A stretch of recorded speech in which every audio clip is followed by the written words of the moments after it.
بسم اللہ الحمدللہ حمدن کثیرن طیبا مبارکن فی اما بعد۔ ویسے تو عام دنوں کے اندر بھی انسان کو گناہوں سے بچنا چاہیے، لیکن یہ جو خاص 10 دن ہیں، ذی الحجہ کے پہلے 10 دن، ان 10 دنوں کے اندر گناہوں سے بچیں۔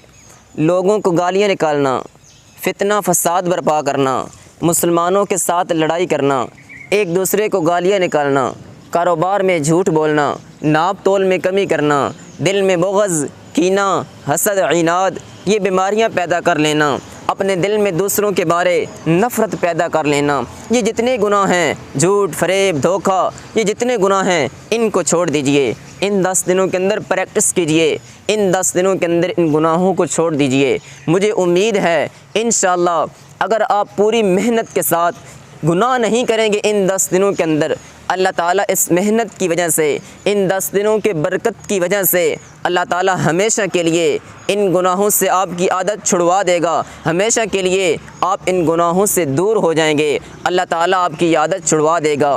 شرط یہ ہے ہم محنت کے ساتھ، اخلاص کے ساتھ ان گناہوں کو چھوڑ دیں اور نیک اعمال کرنے شروع کر دیں، اللہ تعالیٰ ہم پہ اپنی رحمتوں کا نزول فرمائیں گے۔ تو ان 10 دنوں کے اندر گناہوں سے بچ کر نیک اعمال کی طرف رجوع کیجئے کثرت کے ساتھ۔ الحمدللہ، اللہ اکبر، لا الہ الا اللہ، سبحان اللہ، الحمدللہ، اللہ کی تسبیحات بیان کرتے رہیں۔ اللہ تعالیٰ عمل کی توفیق عطا فرمائے۔ وما توفیقی الا باللہ۔